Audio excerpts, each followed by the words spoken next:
by Livos Tunas Harapan Ilahi. Hi guys, welcome back to podcast by Livos. Yeay. Di hari ini narasumber kita itu ada Ustazah Rina, yaitu koordinator Quran di SMP Tunas Harapan Ilahi. Gimana Ustazah Rina kabarnya? Alhamdulillah. Ini pakai ini enggak nih? Pakai gerakan alhamdulillah, luar biasa.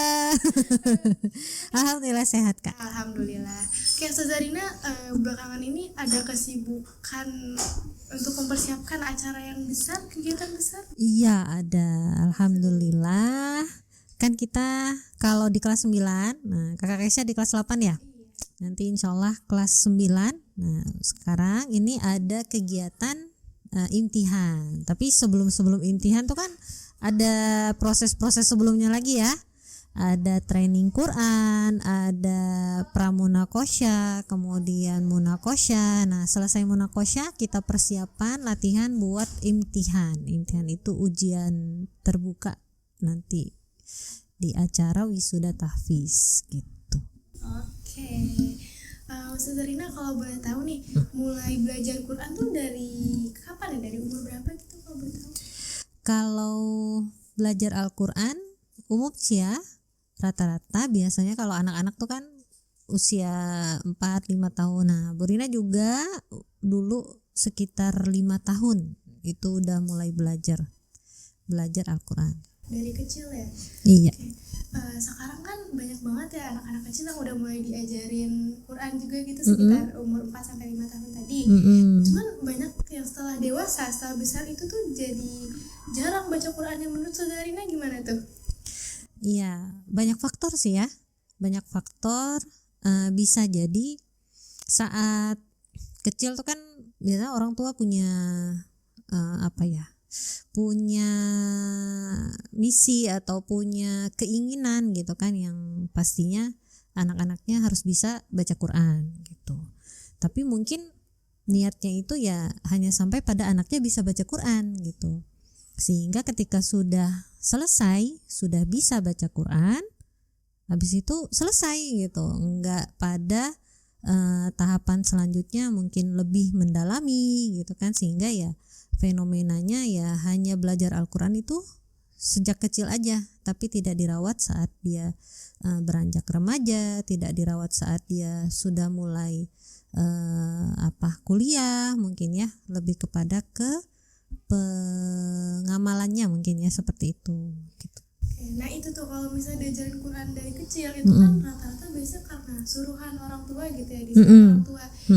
Gimana caranya biar sekarang tuh niat belajar Quran itu tuh benar-benar dari hati kita gitu? Oke. Balik lagi ya tadi, kalau anak-anak itu kan lebih mudah diarahkan sebenarnya ya, lebih mudah diarahkan. Nah ketika dia mendapatkan pembelajaran Al-Quran dengan metode yang menarik gitu ya, kemudian tidak hanya selesai di tempat belajar Al-Qur'annya, tapi di rumah juga mendapatkan pendampingan dari orang tua, khususnya di sini lebih kepada teladan ya, teladan orang tua.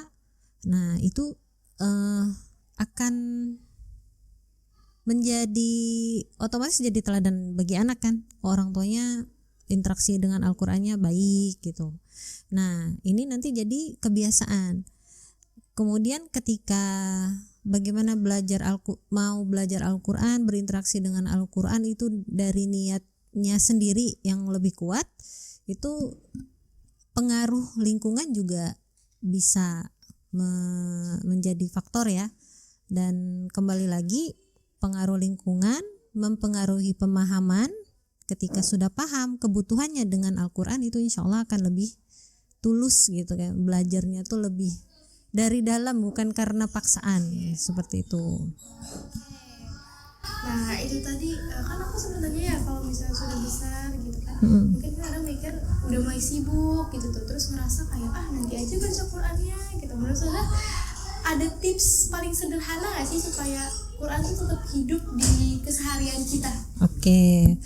Ini ujian buat semua ya, kayaknya ujian buat semua kalangan ini ya. Mau anak-anak, ujiannya mungkin ya saatnya bermain tapi harus belajar Al-Quran. Terus kalau ujiannya remaja pengennya ya masih main-main ya, tapi udah tahapannya udah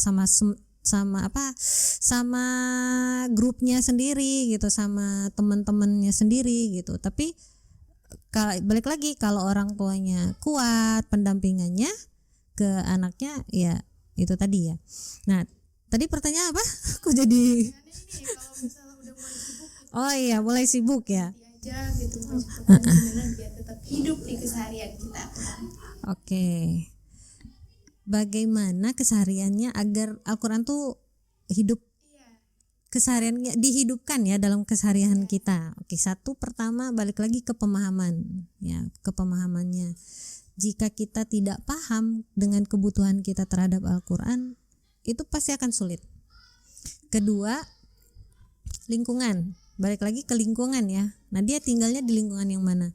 Ketika di dalam keluarganya orang tua hanya sebatas bicara ayo baca Quran, tapi orang tuanya nggak baca Quran gitu kan, berarti kan nggak ada nggak ada contoh, nggak ada kebiasaan yang dibiasakan seperti itu. Nah, balik lagi tadi ya ke pemahaman, lingkungan, kemudian niatnya kalau sudah tumbuh tadi. Nah, untuk tips bagi teman-teman yang ingin berinteraksi dengan Al-Quran, mulailah dari sedikit dulu. Jadi jangan sekalinya ingin banyak gitu ya, sedikit-sedikit dulu dalam waktu yang dihususkan, pada waktu yang dihususkan. Jadi misalnya habis subuh 1 lembar dulu gitu kan. Nah, nanti kalau bisa 1 lembar itu cuman berapa menit, tambahin sedikit. Tapi usahakan 1 hari itu tidak berkurang dari awal gitu.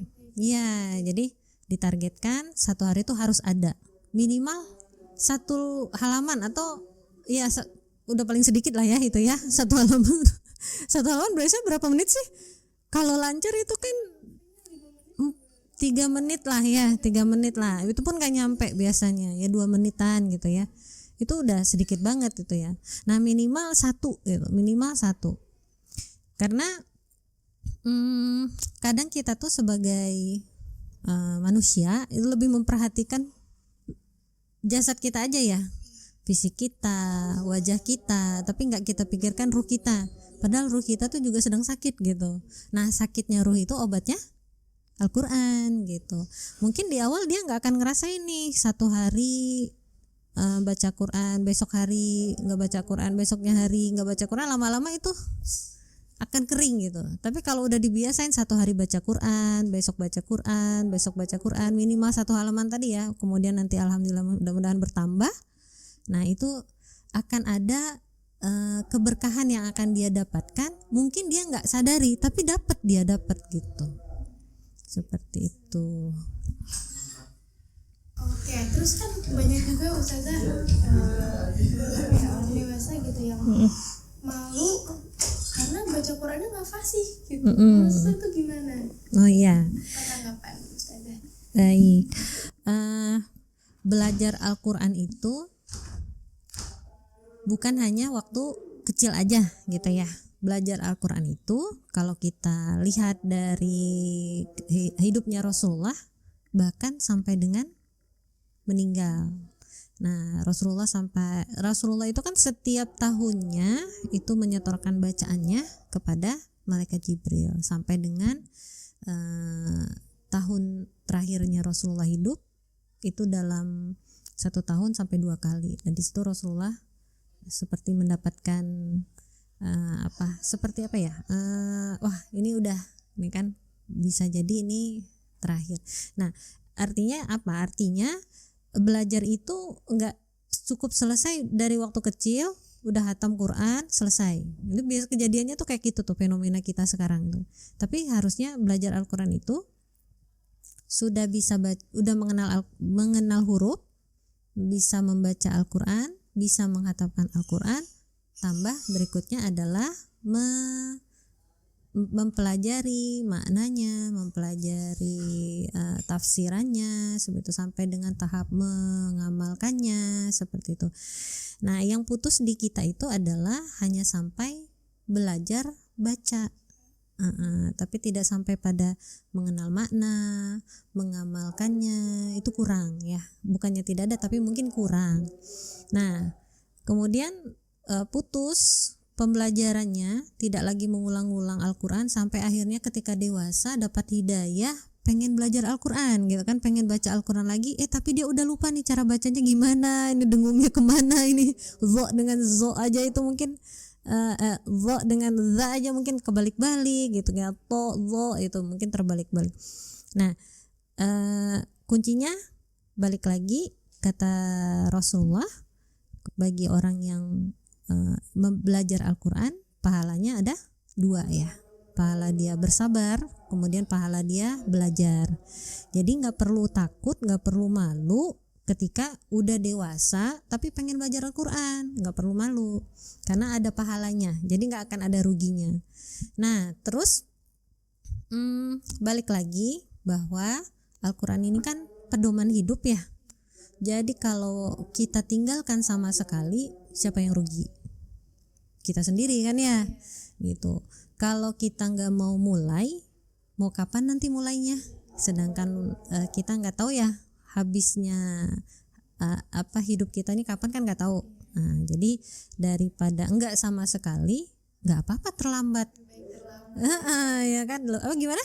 Lebih baik terlambat daripada tidak sama sekali. Itu betul tuh. Jadi ya satu, nggak perlu malu karena banyak kok ada orang tua yang belajar Al-Quran padahal usianya udah tua. Nah kayak Bu Rina juga ngajar di luar, ngajar ibu-ibu itu usianya ada yang udah sepuh gitu ya, ada yang ya bahkan matanya sudah bermasalah tapi punya semangat. Nah jangan sampai nih ya anak-anak muda justru kalah sama semangat orang tua gitu. Selagi muda manfaatkan waktunya. Nah yang sudah tua atau yang sudah bukan usia muda gitu ya, jangan pernah menyia-nyiakan waktunya gitu. Selain ini ya, apa tadi, malu terlambat gitu ya, ada juga yang kalau semangat ngaji tuh hanya di saat-saat tertentu, misalnya kayak pas lagi Ramadan gitu kan, biasanya semangat banget gitu, tapi setelah Ramadan turun lagi betul, gitu. betul. Itu gimana sih caranya mengembalikan semangat membaca Qurannya gitu, biar membaca Quran itu nggak musiman gitu. Oh iya, jadi jangan jadi hamba Robaniun ya, jangan jadi hamba Ramadaniun gitu ya. Tapi jadilah hambanya Allah, bukan hambanya Ramadan gitu ya. Giliran Ramadan semangat ya, bisa berkali-kali hatamnya, selesai Ramadan hilang gitu ya. Itu biasa tuh terjadi. Nah satu, manusia tuh mudah banget lupanya. Manusia itu lama semangatnya tapi cepat surut semangatnya. Mau nyemangatinya lama dapatnya, nunggu setahun kan Ramadan, begitu selesai Ramadan langsung hilang, tiba-tiba hilang gitu. Insya Allah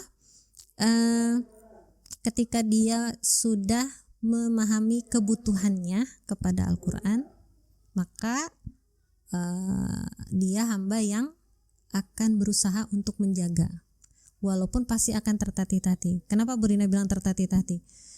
Karena setelah selesai Ramadan, setan itu udah gak dirantai kan? Iya. Jadi fitnahnya, ujiannya itu pasti lebih kuat lagi gitu ya.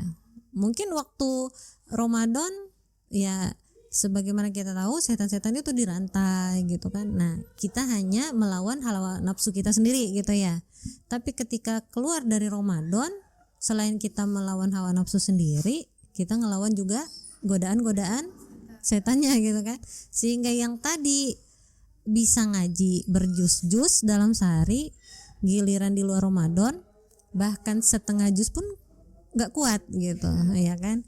Nah itu tadi balik lagi, satu, pahami kebutuhan kita gitu, bahwa Al-Quran ini penting banget loh gitu. Kita pengen dapat pertolongan gak nih dari Allah nih dalam sehari ini, maka ngaji gitu ya. Kemudian yang kedua, selain kita paham kebutuhan kita, kedua buktikan bahwa kita bukan hamba Ramadan, tapi kita hambanya Allah.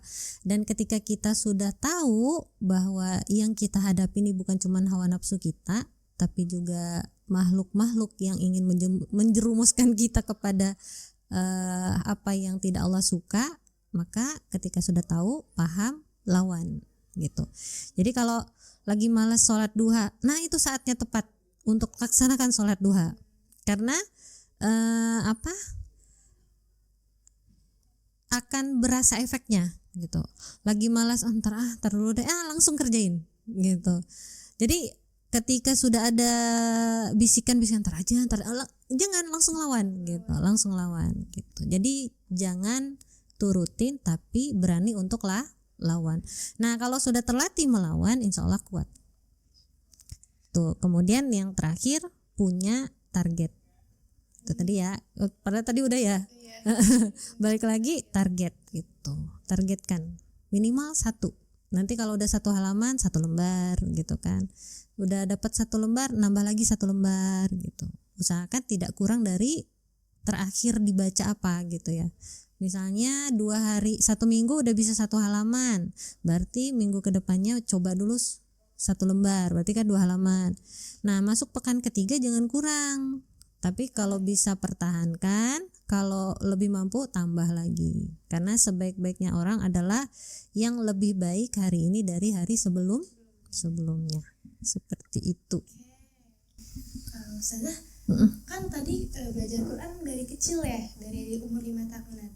Ustazah sendiri pernah nggak sih ngerasain susah atau malas belajar Quran gitu? Boleh diceritain mungkin kalau pernah? Boleh.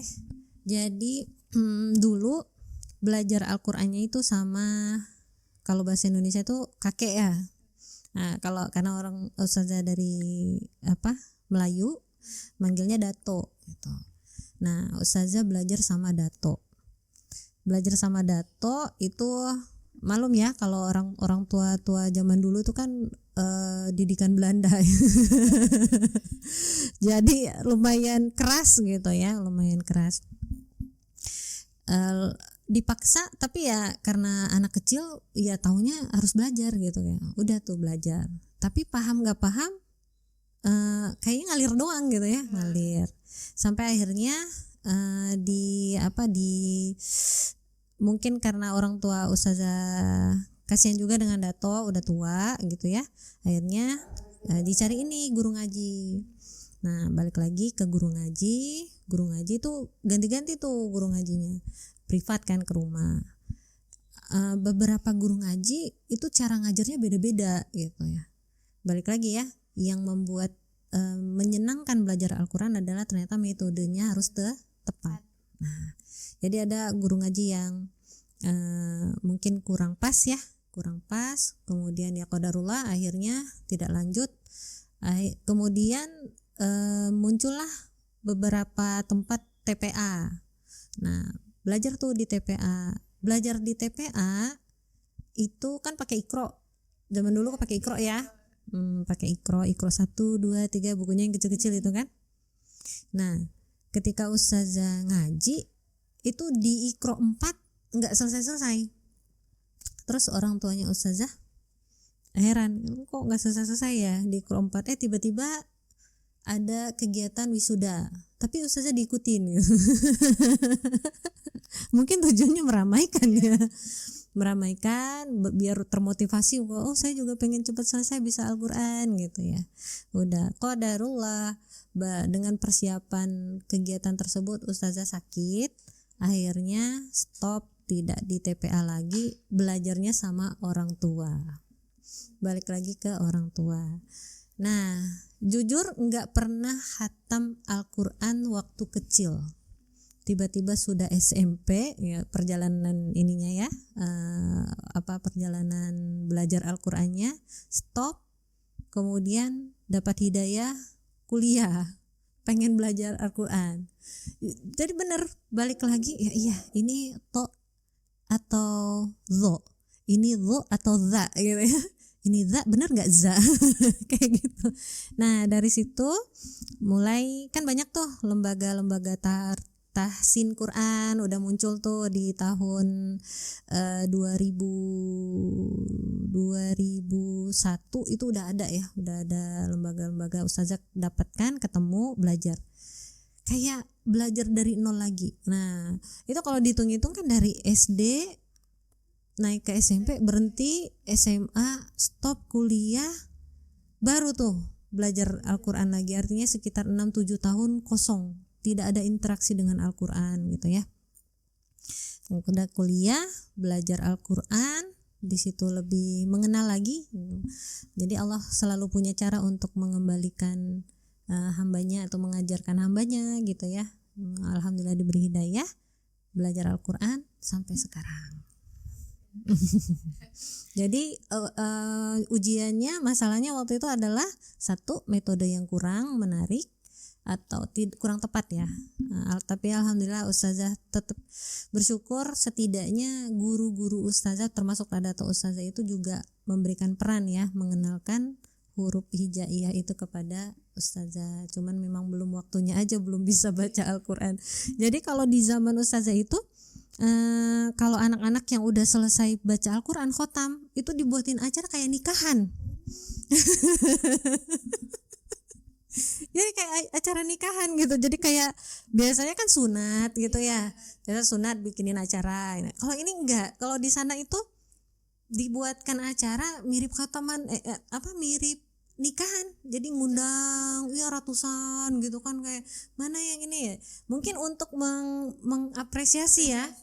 Tapi lemahnya, salahnya atau kurangnya adalah ketika sudah acara itu selesai, maka selesailah interaksi anak itu dengan Al-Quran. Itu disayangkan sekali. Nah, orang tua ustazah karena tadi kan udah tua, kemudian guru-guru ngaji sudah berganti-ganti, TPA sakit ustazahnya, terus balik lagi ngaji sama orang tua, pelan tapi nggak pernah hatam gitu. Sampailah akhirnya berhenti ngaji, kesibukan sekolah apa segala macam, kuliah, Allah kasih lagi jalannya untuk belajar Al-Quran seperti itu. Oke.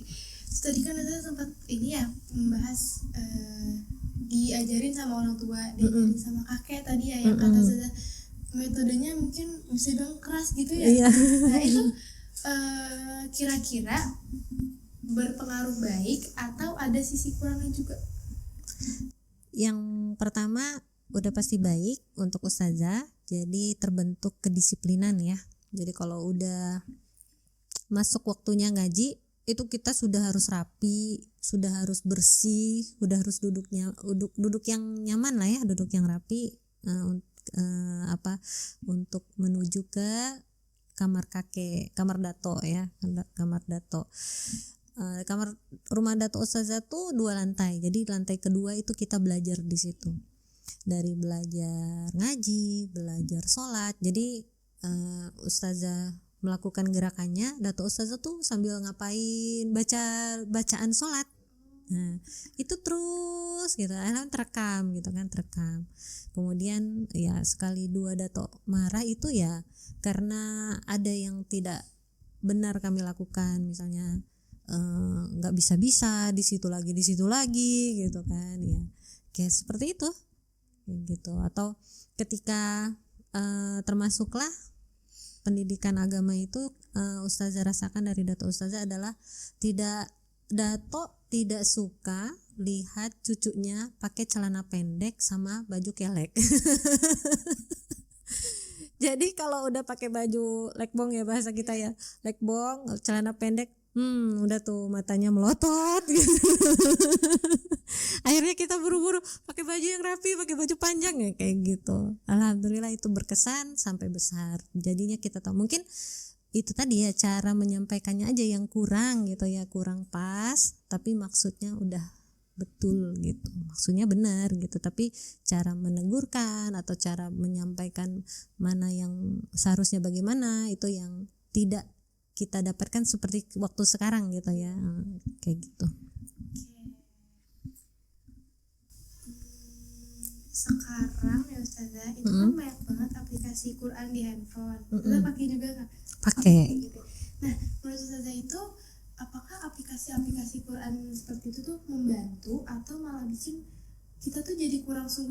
gitu buat belajar Al-Quran? Baik. Ini banyak sudut pandang ya. Jadi kalau aplikasi, kalau kata ustazah itu membantu nggak? Untuk ustazah sendiri membantu. Ketika ustazah nggak pegang Quran nih, tapi butuh yang dipegang, ya kita kemana-mana pasti pegang HP ya. Pegang HP, maka dengan mudahnya kita bisa buka aplikasi. Atau ketika ustazah sedang belajar Al-Quran, butuh membahas ini nih, dalam rangkaian ini ada berapa kata, itu ada tuh aplikasinya. Jadi bisa ini nih satu kata, ini dua kata gitu kan. Satu kata dengan dua kata, bagaimana cara membacanya dengan makna yang tepat itu ada gitu. Seperti itu. Nah, itu sangat membantu. Itu sisi baiknya. Nah, sisi negatifnya mudah terdistrak karena di HP pasti ada notif kan ya. Notif. Turun walaupun nggak sungguh-sungguh pengen baca tapi terbaca kan, misalnya dari ini udah tuh naikin, lama-lama kan akhirnya terganggu. Nah memang kalau saran ustazah untuk baca Al-Quran, kalau mau dari HP lewat aplikasi, matikan data. Iya, Masuk ya iya, biar notifnya nggak masuk. Kalau memang niatnya mau baca Quran gitu kan. Tapi kalau nggak kuat atau ya butuh dengan informasi yang masuk ke kita, ya setidaknya jangan pakai HP, berarti pakai Al-Quran aja kayak gitu. Atau butuh pakai HP, misal nggak ada Al-Quran, tapi ya udah mau nggak mau pakai HP, ya itu tadi matikan dulu datanya. Kita butuh berapa menit? 5-10, selesaikan dulu, hidupin lagi kayak gitu. Jadi itu membantu, tapi dilihat kondisinya bagaimana, dan ketika ingin menggunakan, jika ingin fokus harus bagaimana, seperti itu. soal sungguh-sungguh tuh Iya, diri kita. benar, betul. Kadang kita juga nggak bisa terlalu lama ya. Kalau udah pegang HP tuh nggak bisa. Gatel. Apa? Wah, ada ini. Terus bisa juga lagi ngaji, muncul tuh apa yang harus dilakukan gitu kan, dan ini harus dikerjakan segera. Kayak gitu, itu termasuk godaan-godaan yang harus benar-benar bisa kita atasi. Diatasi dengan balik lagi, kita sungguh-sungguh nggak nih gitu kan. Mau baca Al-Quran sungguh-sungguh dulu dong. Al-Quran dulu udah selesai baru nih lanjutin. Kadang pun setelah kita akhirnya berhentilah nih, putuskan untuk berhenti, nggak selesai dulu baca Al-Quran, kita mengerjakan pekerjaan kita, udah nggak selesai juga tuh kerjaan kita, bener nggak? Iya. Nah itulah jahatnya setan. Dia berusaha mengaburkan niat kita yang udah ditanamkan gitu ya. Udah benar-benar pengen baca Al-Quran, langsung ingat ada kerjaan ini, begitu kita antar dulu berarti baca Al-Qurannya ini dulu deh, nggak selesai juga tuh kerjaan. Jadi berarti kan tidak ada berkahnya ya. Maka ketika sudah ingat itu, selesaikan dulu, dapatin dulu berkahnya Al-Quran, target kita selesai, lanjut ke pekerjaan kita tadi. Mudah-mudahan dengan wasilah kita bisa menyelesaikan bacaan kita, pekerjaan itu Allah mudahkan, seperti itu. Oke, kita udah banyak banget bahas tentang Quran ya Ustazah. Sekarang Ustazah ada nggak sih kalau Quran bisa ngasih kita satu nasihat paling penting, kira-kira apa yang Quran mau katakan untuk kita gitu? Karena ini mengambil sudut pandang Al-Quran, aku adalah Quran, aku ingin meninggalkan pesan untukmu gitu. Ustazah pernah coba-coba cari di Meta, panjang banget gitu, tapi Ustazah ambil kalimatnya yang paling mengena untuk Ustazah ya. Jangan tinggalkan aku, karena aku akan menemanimu sampai hari akhir nanti gitu. Ngena banget. Iya, jadi panjang banget. Ya, bahkan pernah Ustazah dengar dari salah satu video pernah baca atau pernah nyimak gitu ya.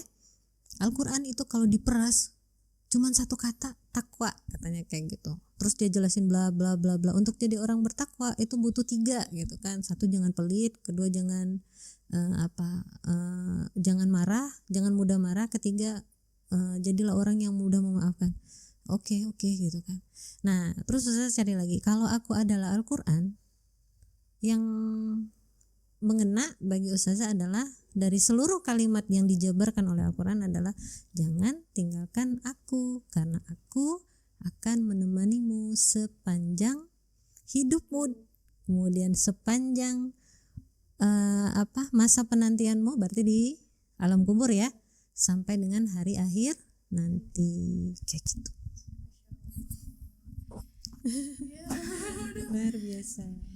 Makasih banyak ya Ustazah Rina. Sama-sama. Kita dapat banyak ilmu baru lagi. Tuh. Ya, semoga bermanfaat ya. Amin ya. Oke, kalau gitu kita tutup. Terima kasih banyak Ustazah Rina. Sama-sama. Atas waktu, ilmunya juga. Sekian dari kita. Maaf kalau ada salah kata. Wassalamualaikum warahmatullahi wabarakatuh. Yeay.